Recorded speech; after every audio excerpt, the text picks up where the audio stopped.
प्रेक्षकांनो, आज आहे स्वामी पुण्यतिथी. त्यानिमित्त कोटी कोटी प्रणाम. सदैव तुमच्यासोबत तुमच्यावरती स्वामींचा आशीर्वाद राहोत. त्यांच्या कृपेने तुमच्या सर्व इच्छा आकांक्षा स्वप्न पूर्ण होऊ देत, हीच त्यांच्या चरणी प्रार्थना. वचन दिले तू मला मालिकेचा आजचा 15 एप्रिलचा जबरदस्त भाग बघूयात. ICUमध्ये ऊर्जा शौर्याची भेट घेते आणि तिच्या मनातले सगळे गैरसमज मिटल्याचं शौर्याला कळतं. तेव्हा शौर्याला ऊर्जाच्या मनातलं जाणून घ्यायचं असतानाच नेमकी अर्पिता तिथे टपकते आणि ऊर्जाला सत्य कळतं की अर्पिता आणि शौर्याचं लग्न ठरल्याचं. आणि त्याच धक्क्यात ऊर्जाने पुन्हा एक धक्कादायक निर्णय घेतलाय, तो म्हणजे शौर्याशी लग्न न करण्याचा. पण त्यातच आता जहागीरदार कुटुंबांना शौर्य आणि ऊर्जाच्या प्रेमाबद्दल आजीने स्वतःहून सगळं सांगितले. आता शौर्य ऊर्जाच्या मनातील गैरसमज कसा दूर करेल आणि हर्षवर्धन ऊर्जा शौर्याच्या नात्याला स्वीकारेल का, बघणार आहोतच. त्यासाठी भाग शेवटपर्यंत जरूर बघा. प्रेक्षकांनो, आज सादर होतोय वचन दिले तू मला मालिकेचा 100वा भाग. मालिकेतील सर्व कलाकारांचं आणि त्याचबरोबर त्यांच्या संपूर्ण टीमचं खूप खूप अभिनंदन. तर सुरुवातीला ऊर्जा शौर्यसोबतच बसलेली असते. शौर्याला स्वतःवरती विश्वासच बसत नसतो की ऊर्जा चक्क त्याच्या समोर आहे. शौर्य विचारतो की ऊर्जा, तू इथे माझ्याजवळ? तेव्हा ऊर्जा सांगते की हो शौर्य, मी इथेच आहे तुझ्याजवळ. शौर्य हसत विचारतो की हे स्वप्न तर नाही आहे ना? ऊर्जा सांगते की नाही. ऊर्जा, हे जर स्वप्न असेल ना तर मला जागा नाही व्हायचं आहे. शौर्याचे शब्द ऐकून ऊर्जाच्या काळचं धस्स होतं. शौर्याला ती सांगते की शौर्य, आजी असं बोलू नकोस ना. तू उठावंस, माझ्याशी बोलावंस, याची मी खूप वाट बघितले. शौर्य थक्क होऊन विचारतो की काय, तू माझी वाट बघत होतीस? काय झालंय तुला ऊर्जा? तुला तर माझं तोंडही बघायचं नव्हतं ना? आता ऊर्जाच्या मनात इतकं गिल्ट असतं, अचानकच ती रडायला लागते. शौर्याची माफी मागते की सॉरी. शौर्याला खूपच वाईट वाटतं. तो ऊर्जाला सांगतो की हे रडू नकोस ना. पण ऊर्जाला इतका घोर पश्चाताप होतो. शौर्याला ती सांगते की खरंच सॉरी शौर्य, माझी खूप मोठी चूक झाली. अरे, मी संशय घेतला तुझ्यावरती. तेव्हा ऊर्जाची मुद्दाम तो थट्टा करतो. अरे बापरे, बहुतेक हे स्वप्नच आहे वाटतं. ऊर्जा आता लाजून म्हणते की गप ना रे. तेव्हा शौर्य म्हणतो की अच्छा, आता चिडले म्हणजे स्वप्न नाही आहे. तेव्हा ऊर्जा गालातच हसते आणि आता कुठे त्याला बरं वाटतं. ऊर्जा शौर्याला विचारते की का केलं हे सगळं? तेव्हा शौर्य म्हणतो की तुझा विश्वास बसला ना माझ्यावरती. का बसला? मला गोळी लागली म्हणून? मी मरायला टेकला म्हणून? खरंच हे सगळं इतकं सोपं असतं ना ऊर्जा, तर या आधीच मी हे सगळं केलं असतं. हवं तर फासावर लटकलो असतो, हवं तर विषही खाल्लं असतं. ऊर्जाच्या काळजात पुन्हा चर होतं. शौर्याच्या तोंडावरती हात ठेवते की शौर्य, प्लीज गप्प बस ना, नको ना असं वाईट साईट बोलू.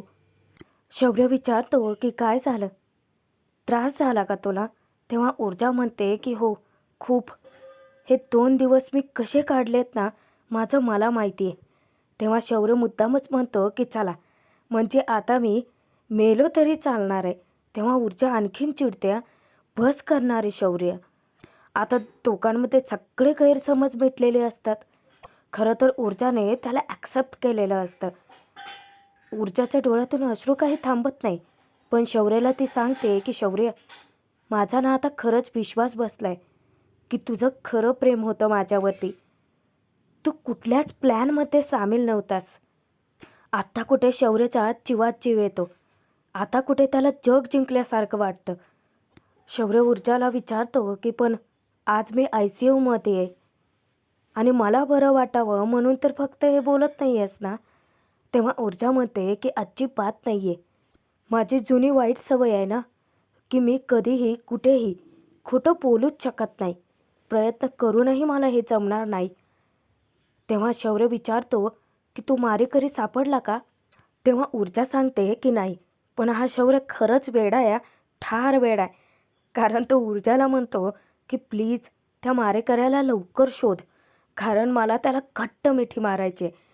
ऊर्जा अचंबित होऊन त्याच्याकडे पाहते. शौर्य म्हणतो की एक गोळी खाऊन माझ्यासारखा आनंद कोणालाच झाला नसणार आहे. दोघे इतके हसत असतात तेव्हा ऊर्जा म्हणते की शौर्य खरंच वेडाच आहेस तू आणि तितकाच खरासुद्धा. शौर्य आणि तो तितकाच खरासुद्धा आहे. तुझं प्रेम खरं आहे, माझा विश्वास बसलाय. तेव्हा शौर्य विचारतो की आणि तुझं? तेव्हा ऊर्जा फक्त मान डोलावते आणि खऱ्या अर्थाने शौर्य आत्ता कुठे बरा होतो. इकडे बाहेर हर्षवर्धन इतका भडकलेला असतो. त्यात माने येतो. माने हर्षवर्धनचे आभार मानतो की थँक्यू सर, पण स्टेटमेंट घेणं तितकंच महत्त्वाचं होतं. हर्षवर्धन चिडून विचारतो की तुझ्या त्या हुळबुट्टेला साधं स्टेटमेंट घ्यायलासुद्धा वेळ नाही आहे का? माने सांगतो की सॉरी सर, त्यांची ड्युटी वाचायला लागले, वरूनच तसे ऑर्डर आहेत. पण इथल्या सगळे अपडेट मी फोनद्वारे त्यांना देतोच आहे. तिथून फ्री झाले का ते इथेच येणार आहेत. हर्षवर्धन विचारतो की शौर्यने स्टेटमेंट नक्की काय दिले? तेव्हा माने सांगतो की सर, म्हणजे आम्ही जसा तपास केला होता अगदी तसंच घडलं. 2 गोळ्या फायर झाल्या होत्या, एक गोळी चुकली आणि एक लागली होती. त्यांचं बोलणं चालू असताच आमदार अर्पिताला घेऊन तिथे हजर होतो. हर्षवर्धनची माफी मागतो की सॉरी वकील साहेब, जरा कामात अडकलो होतो. अर्पिताच्या जीवाची इतकी घालमेल होते. ती शौर्यबद्दल चौकशी करते. हर्षवर्धन तिला शौर्य ICUमध्ये असल्याचं सांगतो आणि ती त्याच्याकडे धावतच सुटते. खरं तर आमदार या गोष्टीचा तपास घेण्यासाठी आलेला असतो की हर्षवर्धनची पुढची चाल नक्की काय आहे. तो मानेला जाब विचारतो की काय केसमध्ये काय अपडेट आहे. इकडे शौर्याला ऊर्जाचं तोंडून ऐकायचं असतं. शौर्य उत्सुकतेने विचारतो की सांग ना ऊर्जा, तुझंही प्रेम आहे ना माझ्यावरती? पण इतक्यातच अर्पिता तिथे धावत येते. ऊर्जा शौर्याच्या हातावर हात ठेवणार इतक्यात अर्पिता जेव्हा त्याला हाक मारते, ऊर्जाचंही लक्ष जातं आणि ऊर्जा आपला हात मागे घेते. शौर्य तिच्याकडे एकदा आणि अर्पिताकडे एकदा पाहत राहतो. इकडे बाहेर हर्षवर्धनपेक्षा आमदारच जरा जास्त पुढे पुढे करतो. मानेला तो विचारतो की सापडला का तो हल्लेखोर? माने सांगतो की साहेब, आमचं युद्ध पातळीवरती काम सुरू आहे. आम्ही शौर्याचं स्टेटमेंट घेतलं आहे. शौर्यने स्वतः सांगितलं की ती गोळी ऊर्जा शिंदेवरतीच चालवली होती, पण तिला वाचवण्यासाठी ती गोळी त्याने स्वतःवरती झेलली. तेव्हा आमदार धक्क्याने विचारतो की काय? हर्षवर्धन मानेला विचारतो की तो हल्लेखोर सापडला का? माने सांगतो की त्याचं स्केच आम्ही बनवलं होतं आणि ते शौर्याला दाखवलं सुद्धा, पण त्याचं असं म्हणणं आहे की तो हल्लेखोर तो नव्हता. आता कुठे आमदाराच्या जीवात जीव येतो, पण त्याची ती होणारी घालमेल, त्याचं ते थोडंसं घाबरणं याचा अंदाज बहुतेक हर्षवर्धनला आलाय, कारण तो त्या आमदाराकडे इतकं डोळे वाटारून पाहत असतो. माने सांगतो की साहेब, एकदा का तो हल्लेखोर आम्हाला सापडला ना की ही केस सॉल्व्ह झालीच म्हणून समजा. आता आमदाराला काही देणं घेणं नाही आहे, पण उगाच हर्षवर्धन समोर पब्लिसिटी स्टंट. मानेला तो ओरडतो की सापडला का? तो सापडलाच पाहिजे, लवकरात लवकर शोधून काढा त्याला. इकडे अर्पिता जेव्हा शौर्याकडे धावत येते ना, तेव्हा ती ऊर्जाला खरं तर तेथून उठवते. ऊर्जा बाजूला जाऊन थांबते. अर्पिता शौर्याच्या डोक्यावरून हात फिरवते, विचारते की शौर्य, तू ठीक तर आहेस ना? आणि तिच्याच तोंडून आता खूप मोठा खुलासा होणार असतो, ज्याचा धक्का ऊर्जाला खूप खोलवर बसणार आहे. शौर्य, तुला गोळी लागल्याचं कळलं तेव्हापासून माझ्या जीवात जीव नव्हता अरे, पण तू आता ठीक आहेस ना? शौर्य, जोपर्यंत आता आपलं लग्न होत नाही ना, तोपर्यंत मी तुला माझ्या नजरेसमोरून दूर करणारच नाही आहे, कुठेच नाही जाऊ देणार. शौर्य धक्क्याने ऊर्जाकडे आणि ऊर्जा त्याच्याकडे पाहत राहते, कारण अर्पिताचं लग्न शौर्याशी ठरलं आहे ही गोष्ट तर ऊर्जाला ठाऊकच नव्हती. आता सत्य ऐकून तिच्या डोळ्यात अश्रू दाटून येतात. पण इकडे हर्षवर्धन इतका भडकतो, मानेला तो ताकीद देतो की माने, तो हल्लेखोर जो कोणी असेल ना, त्याला लवकरात लवकर शोधा आणि तुमच्या त्या हुळबुटेला सांगा की ज्या माणसाने माझ्या मुलावरती गोळी झाडली आणि ज्याने प्लॅन करून हे सगळं केलं, त्यांना मला भेटायचं आहे. आमदार घाबरत विचारतो की वकील साहेब, पण या माणसाला तुम्हाला का भेटायचं आहे? तेव्हा हर्षवर्धन रागाच्या भरात सांगून टाकतो की कारण आता ही केस जितकी पोलिसांची आहे तितकीच माझी पर्सनलसुद्धा. आता त्या आमदाराचा जीव अगदी कंठाशी येतो हं. कारण या केसमध्ये स्वतः हर्षवर्धन जातीने लक्ष घालणार असतो. आता मात्र त्याचे धाबे दणाणतात. इकडे ऊर्जाला सत्य ऐकून इतका मोठा धक्का बसलेला असतो की ती तशीच तेथून निघून जाते. अर्पिता शौर्यशी बोलत असते की थँक गॉड शौर्य, तू लवकरात लवकर शुद्धीवरती आलात. तुला माहिती आहे तुला आज डॉक्टर डिस्चार्ज देणार आहेत आणि ते घरूनच तुला मॉनिटर करणार आहेत. शौर्यला इतका मोठा धक्का बसतो, विचार करतो की बापरे, ऊर्जाचा पुन्हा गैरसमज झाला वाटतं. तो ऊर्जाला हाक मारतो. अर्पिता विचारते की काय झालं, गेली ती. शौर्य तिला म्हणतो की काहीच नाही. अर्पिता म्हणते शौर्य, थँक गॉड माझी प्रार्थना फळाला आली आणि तू लवकरात लवकर बरा झालास. शौर्य मनातच विचार करतो की मला मरणाच्या दारातून परत आणणारी फक्त ऊर्जा आहे अर्पिता, आणि ही चूक मी आता पुन्हा कधीच नाही करणार. मी तुझ्यापासून काहीही लपवणार नाही कारण माझं प्रेम ऊर्जावरती. आता शौर्य अर्पिताशी बोलण्याचा प्रयत्न करतो पण विजया तडमडते. खरं तर ती आनंदाची बातमीच घेऊन येते की शौर्य, अरे तुला डिस्चार्ज मिळाला आहे, आम्ही तुला आता घरी घेऊन जाऊ शकतो. आणि अर्पिताला ती म्हणते की वा अर्पिता, बघ तू आल्यापासून शौर्याचा चेहरा किती खुलला आहे. शौर्य खरं तर खुश असतो कारण ऊर्जाशी तो बोलला, तिच्या मनातले गैरसमज दूर झालेत. इतक्या डॉक्टर येतात. विजया अर्पिता दोघींनाही सांगतात की हे बघा, आम्ही पेशंटला तयार करतो, तोपर्यंत तुम्ही बाकीच्या फॉर्मॅलिटीज पूर्ण करून घ्या. त्या दोघी आता तेथून बाहेर जातात. इकडे ऊर्जा जेव्हा हॉस्पिटल बाहेर पडते, आजी पाठीमागून तिला हाका मारते. ऊर्जा थांबते. आजी विचारते की ऊर्जा, अगं असं न भेटता न बोलता कुठे निघाली आहेस तू? तेव्हा ऊर्जा म्हणते की भेटलेलं मी शौर्यला आणि बोललेसुद्धा.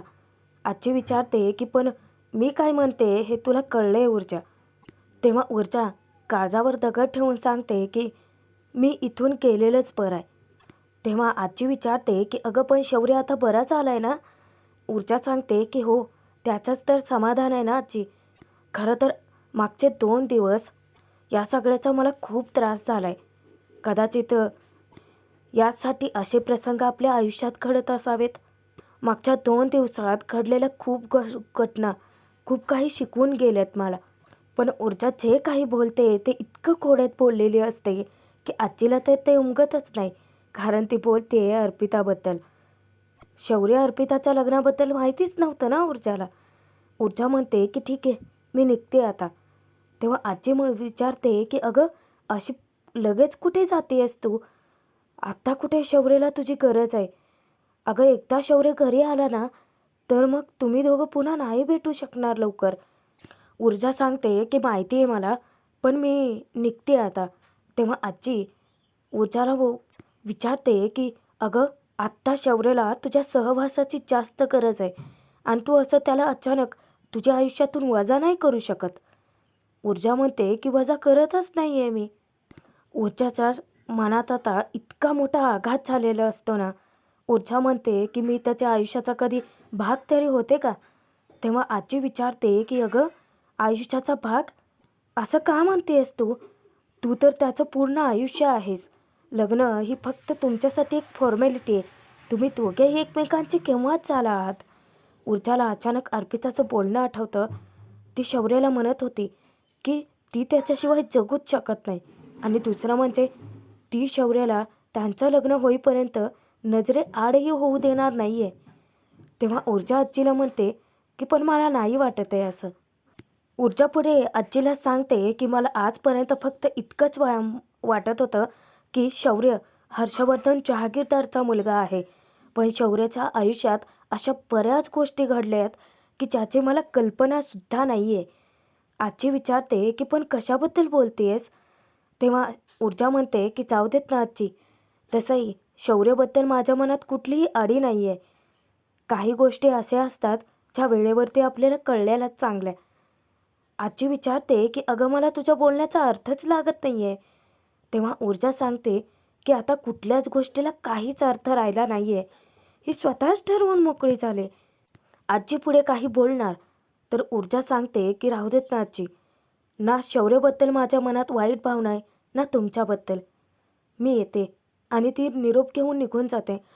आत्ता कुठे आजीच्या डोक्यात प्रकाश पडतो की अरे देवा, म्हणजे ऊर्जा ICUमध्ये असतानाच नेमकी अर्पिता तिथे गेली होती. परमेश्वरा, हे काय भलतंच होऊन बसलं. ऊर्जा बाळा, तुझा खरंच खूप मोठा गैरसमज झाला. पूर्वा ऊर्जाची इतकी आतुरतेने वाट पाहत असते. ऊर्जा अजूनही आली नाहीये.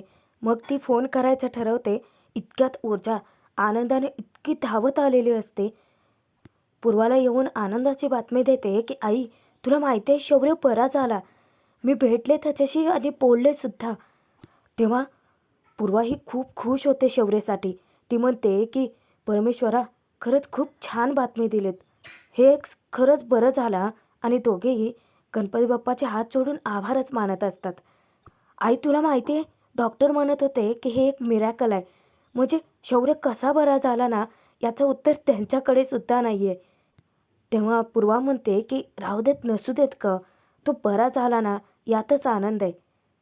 ऊर्जा म्हणते की आई, मी इतकी खुश आहे ना आज, खूप बरं वाटतंय अगं मला. तिच्या डोक्यावरून हात फिरवत पूर्वा सांगते की दिसतेच आहे ते. अगं ऊर्जा, किती खुश आहेस बाळा तू. नाही म्हणजे चेहऱ्यावरून आनंद किती ओसंडून वाहतोय तुझं. गेले 2 दिवस काय अवस्था करून घेतली होती तू स्वतःची. तेव्हा ऊर्जा म्हणते की त्रास तर होणारच होता ना आई. अगं माझा जीव वाचवताना गोळी लागली होती त्याला. तेव्हा पूर्वा मुद्दामच विचारते की अच्छा, म्हणजे तुझा जीव वाचवताना गोळी लागली म्हणून काय सगळं. आता ऊर्जाकडे या प्रश्नाचं उत्तरच नसतं. ऊर्जा ते टाळण्यासाठी जेव्हा दूर जायला बघते तेव्हा पूर्वा मुद्दामच विचारते की म्हणजे फक्त इतकंच आहे ना. ऊर्जा तिच्याशी धड खोटंही बोलू शकत नाही, कारण तिला मुळात खोटं बोलताच येत नाही. फक्त ऊर्जाच्या चेहऱ्यावरूनच पूर्वा सगळं काही ओळखते. ती विचारते की म्हणजे शौर्यवर प्रेम नाही आहे ना तुझं. आता ऊर्जा गप्पच बसते. इकडे जहागीरदार कुटुंब सर्वजण खूप खुश असतात, कारण शौर्याला त्याने घरी आणलेलं असतं. हर्षवर्धन विचारतो की आता बरं वाटतंय ना तुला. विजयासुद्धा विचारते की बरं काही दुखतंय खुपतंय का. तेव्हा शौर्य म्हणतो की डॅड, मॉम, नाही म्हणजे पेनकिलर्स इतके आहेत ना की काही जाणवतच नाही.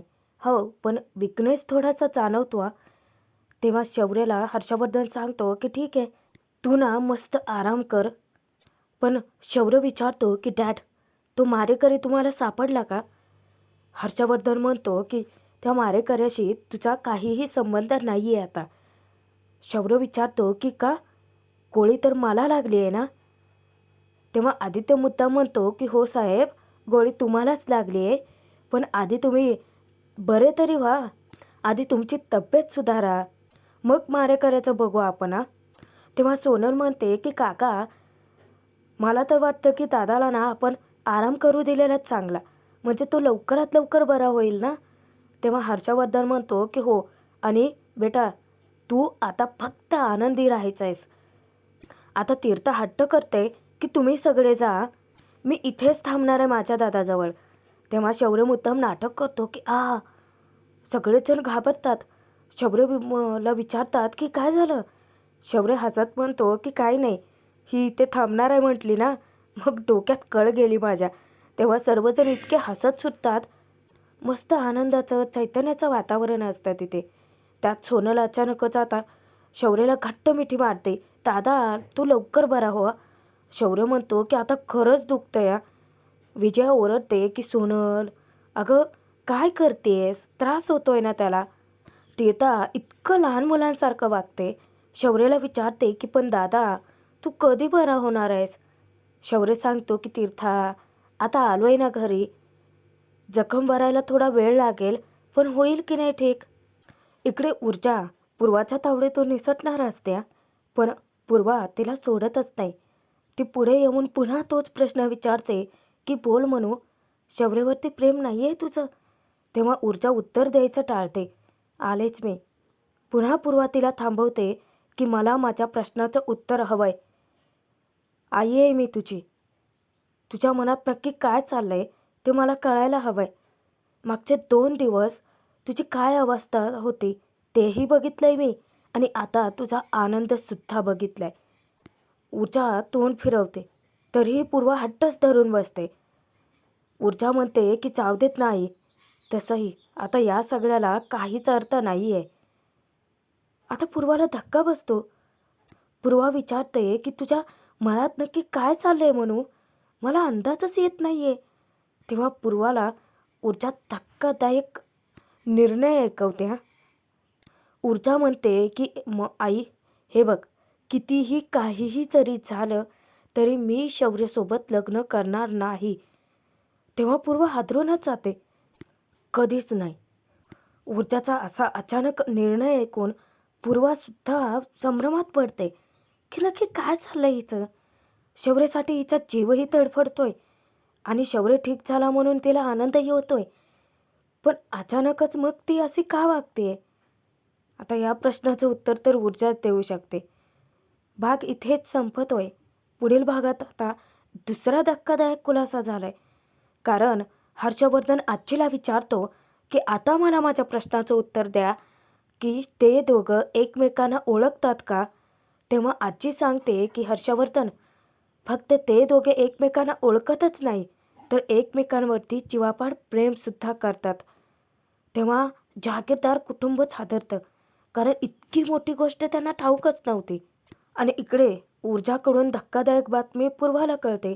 पूर्वा पुन्हा ऊर्जाच्या मागे लागते उत्तर मिळवण्यासाठी की बोल म्हणू. अगं साधा एक फोन आला शौर्यासाठीचा आणि तू कसल्याचीही तमा न बाळगता त्याच्यासाठी दावत केलीस, आणि आता काल अचानक म्हणतेस की तुला त्याच्याशी लग्नच करायचं नाही आहे. पण असं का? तेव्हा ऊर्जा सांगते की कारण शौर्याचं ऑलरेडी लग्न ठरलं आहे आई, अर्पिताशी. पण शौर्याला ते लग्न करायचंच नाही आहे. तसंही आता जहागीरदार कुटुंबाला सगळं काही खरं कळलं आहे. मग हर्षवर्धनचं काय म्हणणं असेल? तो ऊर्जा आणि शौर्याचं हे नातं ॲक्सेप्ट करेल?